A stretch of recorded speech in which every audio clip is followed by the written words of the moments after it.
buenos días, muy buenas tardes o muy buenas noches, dependiendo de la hora en que estén sintonizando con nosotras. Mi nombre es Mayra Brown Vargas y realmente me complace compartir un video episodio más de Mujeres. Muchísimas gracias por su compañía. El tema de hoy que nos convoca, salud sexual y salud reproductiva de las mujeres. Realmente un espacio muy rico para hoy. Nos acompaña Eva Núñez Torres. Eva es socióloga, antropóloga, trabaja en el Instituto Nacional de las Mujeres, en el Departamento de Construcción de Identidades y Proyectos de Vida. Hola. Hola, Muchas Eva. Gracias por la invitación. Muchas gracias a vos. Eva, arranquemos con este tema. Y lo que queremos, ¿verdad?, hoy es hablarlo desde un enfoque preventivo. ¿Qué es la salud sexual y reproductiva? ¿Y por qué es importante hablarlo con las mujeres?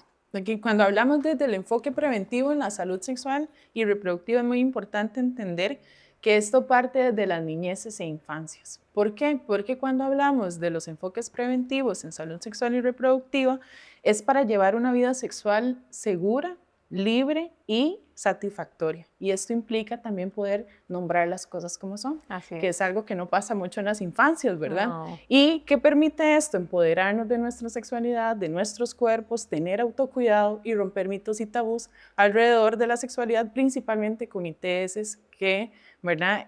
Hay mucho sustillo respecto a eso. Entonces, cuando hablamos de salud sexual, se refiere al bienestar que yo puedo tener físico, mental y social en relación al ejercicio de mi sexualidad. Y cuando hablamos de la salud reproductiva, es sentirnos, ¿verdad?, o tener la información para poder tomar decisiones informadas, ¿verdad?, con información basada en ciencia, libre de culpa, desde los derechos humanos, en relación a si quiero o no tener hijos o hijas, cuántos hijos e hijas quiero tener, con qué frecuencia quiero tenerlos, si quiero o no utilizar métodos anticonceptivos, etc. Cuando hablamos de estos temas, ¿hay que hacer alguna diferencia de derechos sexuales y derechos reproductivos? Sí, cuando hablamos de salud es como este estado de bienestar, ¿verdad?, que le decía anteriormente, y partimos del enfoque de salud integral, es decir, que va más allá del aspecto biológico, ¿verdad?, y comprende no solo mi cuerpo, sino también cómo me relaciono con otras personas, los enfoques psicosociales, ¿verdad?, lo social, lo histórico y demás. Y cuando hablamos de los derechos sexuales y derechos reproductivos, ya es como poner en práctica, ¿verdad?, también y el ejercicio de estos. ¿Qué quiere decir? Que cuando hablamos de derechos sexuales es que todas las personas tenemos el derecho a tener control acerca de nuestras cuestiones, ¿verdad?, relativas a la sexualidad. ¿Qué nos gusta hacer, cómo nos gusta, ¿verdad?, con qué nos generamos placer o qué nos genera placer o satisfacción, etcétera.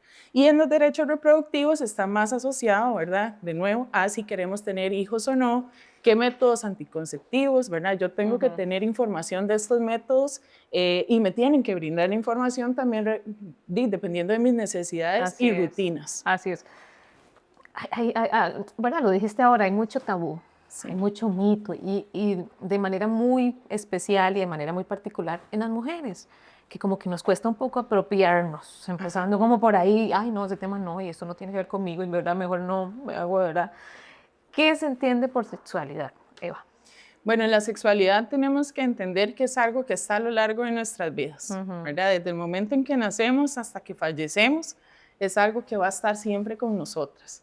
Y justamente esto que decía, sí, efectivamente las mujeres nos han socializado, ¿verdad? Es decir, desde chiquititas nos han enseñado que no tenemos que hablar nada sobre nuestro cuerpo, que calladitas más bonitas, ¿verdad? Que si yo me pongo tal cosa es porque quiero llamar la atención, etcétera. Entonces, hemos vivido con mucha vergüenza nuestra sexualidad y la sexualidad, ¿verdad?, no solo abarca el sexo que nos asignan al nacer, sino también la identidad que yo tengo, ¿verdad?, el género con el que se me asignó, el erotismo, qué cosas me gustan, quién me gusta, qué cosas me generan placer más allá de lo físico, ¿verdad? Porque yo puedo disfrutar mucho comer un chocolate, por ejemplo, y eso también es parte de estas vivencias de los placeres también. Por eso es que va más allá de lo corporal o biológico.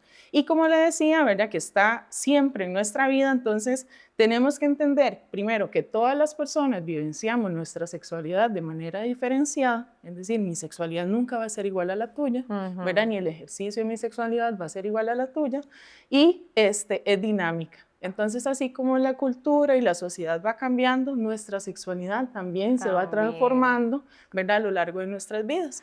Claro, y podríamos incluso pensar en que es la misma de cuando yo era más adolescente o cuando yo era una mujer hace unos cuantos años atrás, y es que también cambia, se transforma. Correcto. Y que no se acaba, ¿verdad? Que eso es lo más bonito de la sexualidad. Ajá. Porque hemos escuchado también muchas mujeres que dicen, ay, no, es que yo ya estoy en la menopausia, entonces yo ya esas cosas no. Sí, sí, sí, sí, sí. ¿Verdad? Pero no, al contrario, sí, habrán como situaciones que podrían afectar un poco en la vivencia de las prácticas sexuales, pero no en mi sexualidad. No en mi sexualidad.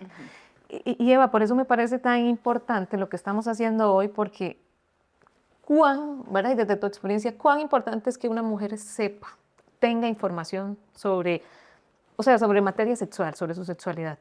Bueno, la información yo siempre he dicho que es poder. Así es. ¿Verdad? Y entonces en la medida en que nosotras podamos ir adquiriendo mayor conocimiento sobre nuestra sexualidad y la apropiación de nuestros cuerpos, nos ayuda precisamente a prevenir también muchas otras cosas, ¿verdad? Desde violencias, desde ITS, desde cánceres, etc. Entonces, ¿qué pasa si yo no conozco mi cuerpo? ¿Verdad? Entonces, un ejemplo. ¿Qué pasa si de repente me salió un lunar, ¿verdad? Cerca de la pelvis o en la vulva? Y yo nunca supe si lo tenía o no, ¿verdad? Entonces, en el momento que yo me percato de eso, puede que yo diga, es un lunar. Pero si yo conozco mi anatomía, si conozco mi cuerpo, si sé cómo es, cómo se ha visto, cómo, no sé, huele, etcétera, ¿verdad? Entonces yo puedo identificar algunas cositas. El cambio. A mí me gustaría que, ¿verdad? No está en guión. Eva, a mí me gustaría que en este momento hagamos una invitación a las mujeres precisamente para descubrirse, para reconocer su cuerpo, para de pronto estas partes que yo no me veo, que yo no me toco, que yo no me, ¿verdad? Como vos decís, que no me reconozco ni siquiera a mí misma en esta misma cuerpo, y que no solo va por cuerpo, como lo dijiste, es más allá. Uno de los ejercicios más prácticos para esto y que a veces nos da como vergüencilla es vernos al espejo. Desnudas, ¿Sí? ¿verdad? Y una vez se puede poner en el espejo y decir, ay, no, qué vergüenza, porque, ¿verdad? Los cánones sociales de belleza y que tal vez no tengo el peso que yo quisiera, etcétera. Todo ese estereotipo. Exacto, eso siempre va a pasar, ¿verdad? Cuesta mucho salirse de ahí, pero nos permite precisamente esto, ¿verdad? Conocer y perder esta vergüenza que nos ha impuesto la sociedad de hablar de nuestra sexualidad, de nuestro placer y deseo. Y esto sí, efectivamente la sexualidad, ¿verdad? No solo está con aspectos biológicos, sino que tiene que ver con la historia, con aspectos socioculturales, políticos, éticos, si yo creo o no en alguna religión, qué me dicen estas creencias sobre la vivencia de la sexualidad, cómo estoy a nivel psicológico, erótico, etc. Y la culpa. Y la culpa. Por eso hablamos que cuando decimos que tenemos el derecho a tener información en sexualidad, que esté basada en los derechos humanos, en la ciencia y libre de culpa. Y libre de culpa. Es que ese apellido es muy importante. Correcto. Eva, me gustaría que entremos un poquito como en esta parte de las enfermedades de transmisión sexual o las infecciones. ¿Cuál es la forma correcta de llamarle? Le decimos infecciones de transmisión sexual justamente para quitar como este estigma y el tabú, porque el estigma y tabú es como los hermanillos, ¿verdad? De la sexualidad, van ahí siempre. Ahí a la par, a la par. Cuando hablamos de sexualidad, entonces siempre están los tabús y los sustillos y estigmas. Entonces hablamos de infecciones de transmisión sexual porque son tratables o curables algunas, ¿verdad? Entonces se quita este estigma de decir, vos sos una persona enferma, ¿verdad? O vos sos una persona acidosa, o vos sos una persona que tenés tal cosa. Entonces, por eso se habla de infecciones. Y acá una de las cosas más importantes también es desmitificar que a mí no me va a pasar. Ok, detengámonos ahí. ¿Qué son las infecciones de transmisión sexual? Ok, son aquellas infecciones que se transmiten vía sexual. ¿Qué son las vías sexuales? Bueno, cuando yo tengo una práctica sexual, ¿verdad? Que comúnmente se llama sexo, es sin protección. Y entonces las puedo adquirir ya sea vía por penetración vaginal, anal o por sexo oral, sin protección. Ok. ¿Cuáles son las mejores formas de prevenir las infecciones de transmisión? Perder el susto y hacernos chequeos. Es una de las primeras cosas, ¿verdad?, que podrían pasar. La información. No es poca cosa. No es poca cosa. Perder el susto y hacernos chequeos. Ajá. La información, hablar de estos temas, como te decía, el decir a mí no me va a pasar es algo muy común, ¿verdad? Porque hemos pensado que las ITS están en aquellas otras personas, Sí. ¿verdad? Y se ha de repente como encasillado algunas poblaciones, Sí. ¿verdad? En solo estas ITS. O que Pero si tuviese una ITS, esto me convierte en... exacto. Y se abre una serie de comillas de Ajá. cosas, ¿verdad? Entonces me da hasta miedo reconocer que yo podría hacerlo. Exacto, pero todas las personas que han tenido o hemos tenido una práctica sexual ya somos propensas a contraer alguna ITS, ¿verdad? Entonces, si tenemos una vida sexual activa, a mí no me va a pasar, es lo peor que podemos Hay utilizar, que derribarlo, ¿verdad? Y hay que superar ese miedo, porque todas las personas estamos expuestas a contraer alguna ITS si no tenemos, ¿verdad?, prácticas de cuidado o de chequeos anuales. Si no tenemos información de cómo, ¿verdad? A veces presentan como imágenes, como así se ve, ¿verdad?, cuando usted tiene gonorrea. Bueno, la mayoría de las ITS, por ejemplo, no presentan síntomas en las primeras etapas. Por eso es que es importante perder este sustito de ir a pedir las pruebas en sangre. No, y además te digo algo, escuchándote está como esa parte en donde ves esas escenas así como tan... que sentís que como no estás así, tampoco es con vos. Correcto. Claro, estás viendo un estadio avanzado, lo estás viendo de alguna manera, y lo quiero decir así como entre comillas ficticio, porque no todos los casos son iguales. Entonces aquí apelemos a la atención médica profesional, como lo estás mencionando, los chequeos, acercarse a tu clínica, ¿verdad? A tu EVAIS y empezar por el chequeo más básico, Eva. Y entender que esto es un cambio, ¿verdad? No solo a nivel social, cultural, sino también de mí misma, ¿verdad? Y de lo que yo creo. Así es. Porque la sexualidad, de nuevo, como ha estado tan permeada de mitos, tabús y miedos, ¿verdad? La información que hemos tenido respecto a las ITS de repente no ha sido la adecuada, ¿verdad? Entonces, justamente estas imágenes lo que hacen es más bien darnos más susto, claro, ¿verdad? En claro. vez de decir como, ay no, por eso hablamos del enfoque preventivo, ¿verdad? Porque con el enfoque preventivo, entonces yo lo que hago es conocer mi cuerpo para no llegar, ¿verdad?, a situaciones extremas en donde nunca supe que tenía un diagnóstico, de repente fui a consultar porque tenía algún efecto secundario de esta ITS y cuando me dicen, sorpresa, ¿verdad? Y es como, ay, ¿cómo? Pero yo nunca tuve prácticas de riesgo. Bueno, ¿verdad? Entonces hay que empezar como a hablar de estas cosas sin esa vergüencilla que a veces nos da. Por supuesto. ¿Cómo reducir las infecciones de transmisión sexual, Eva?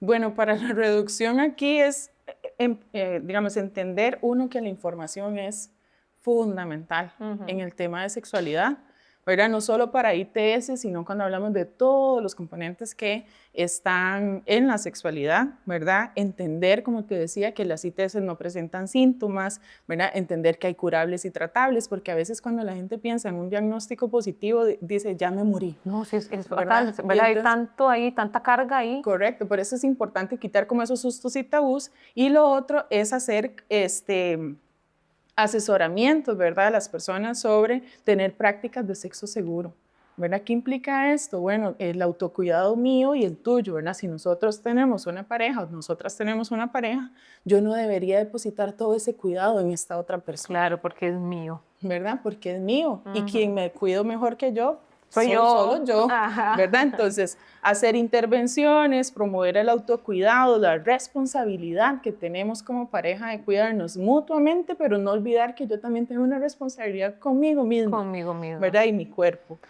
Y dijiste algo ahí fundamental, tratables y curables.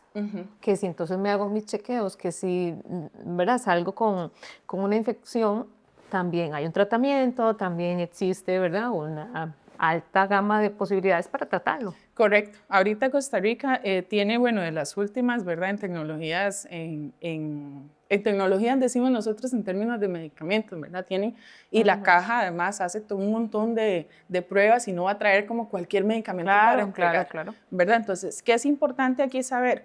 Que hay que hacernos los chequeos médicos anuales, así como vamos a pedir exámenes de orina todos los años o de sangre para ver cómo tengo los triglicéridos, pidamos también de ITS, porque la única forma de saberlo es consultando, ¿verdad? Porque como les decía, no presentan síntomas, entonces ¿cómo querés saber? ¿Cómo saber? Exacto, haciendo exámenes. Aquí, ¿verdad?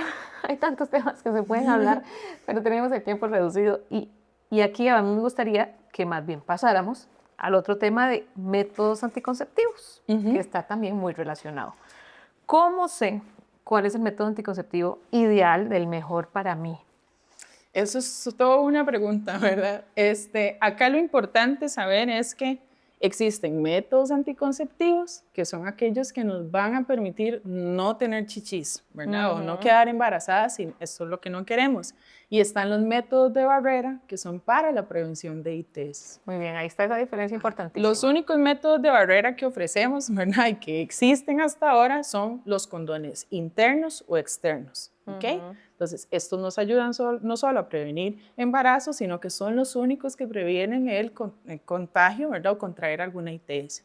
Y cuando hablamos de métodos anticonceptivos, están los hormonales, que son como pastillas, inyecciones, la TEOL, ¿verdad? El Implanon, etcétera. Hay quirúrgicos, que es la salpingectomía, ligadura de trompas, o, ¿verdad? La vasectomía. Y hay métodos naturales, ¿verdad? Hay gente que utilizará el calendario, el Billings, o ahora hay uno que se llama el método sintotérmico, que se ha hablado como mucho últimamente. Ajá. Entonces, ¿cómo sé yo cuál es el mejor de toda esta gran oferta? Es una gama amplia, claro. Lo ideal es poder ir al médico o médica, ¿verdad? A que me hagan una valoración. ¿Por qué esto es importante? Porque de repente si Mayra se le olvida, no sé, ponerla... Soy olvidadiza. Ajá, soy olvidadiza, la pastilla probablemente no sea lo ideal. No será, ajá, ¿verdad? claro. Porque se te puede olvidar. Y si a mí me dan miedo las agujas, entonces probablemente la inyección no sea... La voy a postergar o no voy a querer ir. Entonces lo ideal es ir a consultar, ¿verdad? Los servicios de salud, llámese VAIS o servicios privados, según lo que cada una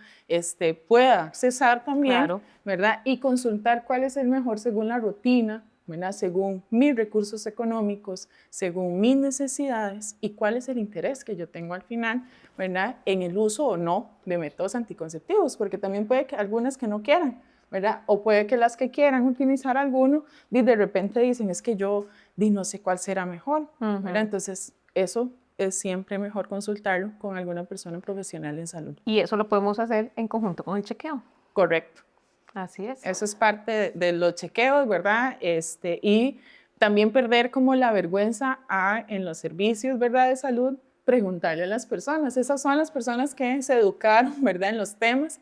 A veces, ¿verdad? Podemos decir, es que a veces no me respondieron la pregunta. Bueno, pero consultémosle, ¿verdad? A ellos y ellas, porque al final son las personas expertas en el tema de salud. Y hasta que te sientas completamente segura, ¿verdad? O sea, y yo sé que esto pasa con muchas mujeres, y yo lo escucho constantemente, es que no me contestó, pero yo me salí y me fui. Ajá. No, quédese ahí hasta que se lo aclare, sí, ¿verdad? Definitivamente tenés que salir ahí segura de lo que querés. Exacto, y como a nosotras nos enseñaron a no hablar de este tema, entonces a veces todavía más preferimos, ¿verdad? No preguntar mucho, y es como, le vamos a hacer el PAP, ay, bueno, está bien, no pregunté qué era, nunca sé de qué se trató, no sé cuándo llegan los resultados, si llegaron los resultados no pregunté qué, ¿verdad? Entonces perdamos también ese susto a preguntar sobre nuestra propia salud, porque de nuevo, la única persona que yo puedo cuidar mejor de mi salud soy solo yo. Y bueno, para cerrar, Eva, a mí me gustaría traer este ejemplo que dijiste, ¿verdad? Ahora, que me pareció muy ilustrativo, que estamos nosotras, ¿verdad? En estos temas de salud sexual y reproductiva, estamos nosotras en el medio, y dijiste que son como hermanillos, pero hermanillos jodiones, ¿verdad? Ajá. O sea, y dijiste... Los mitos y tabús y el sustito que siempre tenemos, ¿no? Muy bien, entonces a mí me gustaría que de este espacio cambiemos estos hermanos, ¿verdad? De pronto pongamos dos hermanitas, ¿verdad? Y una podría ser entonces la información. Y el autocuidado. Y el autocuidado. Cambiemos los hermanitos, traigamos a estas hermanitas y avancemos en el tema de salud sexual y reproductiva de esta forma. Sí, correcto. ¿Te parece? Me parece excelente porque eso cambiaría radicalmente cómo llevamos nosotras las mujeres la sexualidad. Y si si alguna lo logra hacer de esta forma, nosotras estamos satisfechas. Ajá, correcto. Aquí con expertos y la experta me da la bala, avanzamos. Eva, muchas gracias. Gracias a ustedes, en serio. Con muchísimo gusto, y a ustedes también por sintonizarnos. Nos vemos.